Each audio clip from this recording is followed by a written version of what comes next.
Assalamu alaikum wa rahmatullahi ta'ala wa barakatuh.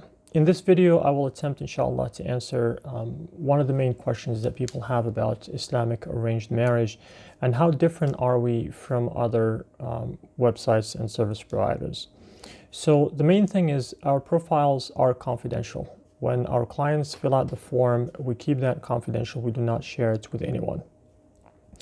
And this helps the parents who do not want to, and potential clients themselves who do not want to publicize their profile and would like to keep it as confidential as possible. The other thing is we are not basing our analysis on computer analysis systems. This is done by humans. We strongly believe that we are matching humans. We're not matching devices. So we don't leave any of the analysis for a computer to do the matching for us. We look at the forms.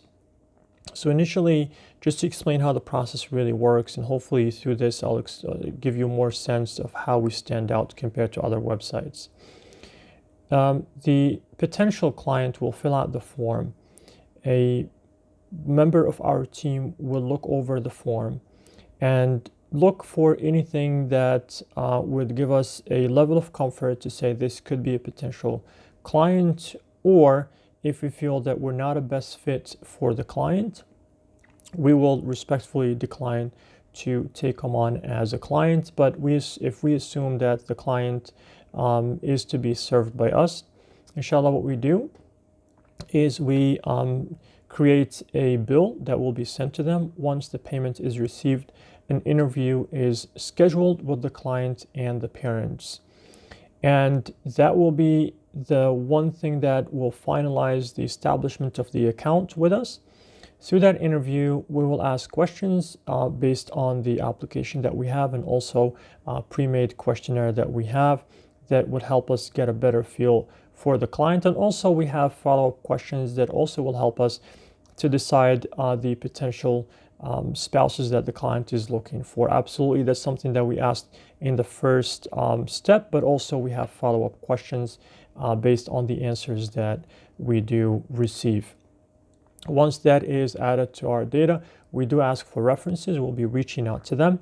We highly encourage our potential clients to list one member of a masjid, whether it's an imam or somebody that could attest to the character of the clients. Now I have to mention this. This is how far we can go when we do the background check. We do not run any information via any database, whether it's government or state or private. So just want to make sure that we are making our clients aware of that. Once the account is established with us, that would allow us to start looking through our database and start searching for potential spouses. Now, do we only suggest spouses that are meeting the criteria of our client? Let's say client Muhammad. Not necessarily. We may look and find a close match. So what we do would say we found a person with these descriptions would be interested. If let's say Muhammad says yes, I would be interested, then we reach out to the other client. Let's call her Fatima, for instance. We reach out and say, Fatima, we have a client with these descriptions, would be interested. Now, if one party declines, then nothing can be established.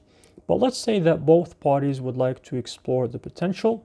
Then we do ask the parents, the guardian, depending on the profile, and if we have an Islamic excuse for having a guardian and not a parent, and that will vary from one case to another. That's a different story, but let's say that the interest is there, then we would ask Muhammad and Fatima and their parents to be present in a virtual meeting. That would be more of the introduction, getting to know each other. It will be moderated by one of our representatives. And then once that meeting is concluded, we go back and we establish independent communication. We do ask both parties independently if they're interested in follow-up meetings. Now, the number of follow-up meetings will vary depending on the situation that we have. Once we see one party is not interested anymore, we suspend the communication. Meanwhile, we do not share any piece of information, and that is why even when the meetings are established, they will be established via Islamic arranged marriage representative. So no information will be leaked to one party or another.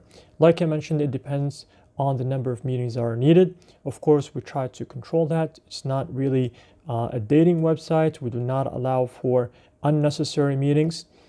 We may be the middle person if that is needed, where meetings may not be scheduled. So we would work with our clients in the best way that preserves the Islamic standards and also protects both parties. Assuming, inshallah, that Allah subhanahu wa ta'ala blesses this attempt and both parties are very interested in pursuing this, and an engagement is to be established, and inshallah a proposal is pursued, then inshallah when the time comes where we as the representatives from Islamic arranged marriage have to pull ourselves out from the entire process, we will do that. But before we do that, we will ask for the consent from both parties to release their information to the other party. So they may contact each other directly, and then inshallah they will also be pulled out of our database, so because they will be assumed not to be available anymore. Now, this is the general process on how things are done. We will not plan for a one in-person meeting unless it is very local to us and we could be part of that.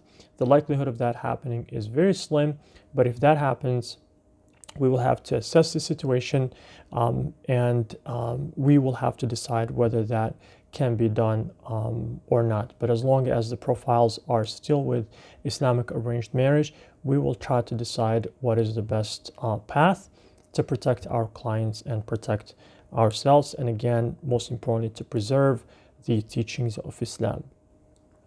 If people have any questions or concerns, they can always reach out to us directly. We do not encourage anyone who's looking for dating, who's looking for just exploring. We do not encourage them to register with us. And if there's any violation of any form or shape where we feel it is un-Islamic, we will suspend the account of the client. The other thing that I want to mention, which also sets us apart from other websites, we do not plan for any large gatherings of our clients. We do not establish that. We don't encourage that ourselves through our website. We're not even going to create any platform for our clients to meet in a large setting and expose them in any way or form or shape for their information to be leaked, shared, pictures to be taken, and things like that. Even during our meetings, we do preserve the right that all of our meetings not to be recorded. And if we find that to be the case, we may even sue the client who is found to be recording our meetings. The other thing is, which we have to mention, we do not, if we find out that a sister is a hijabi, then she should not post a picture without a hijab. We do not encourage our members to put makeup on as they take the pictures, especially if it's heavy makeup. These are things that we strongly believe that may not work in the favor of our clients.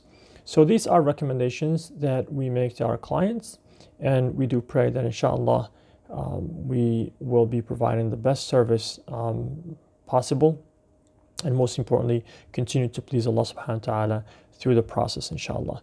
Jazakumullahu khair. Wassalamu alaikum wa rahmatullahi ta'ala wa barakatuh.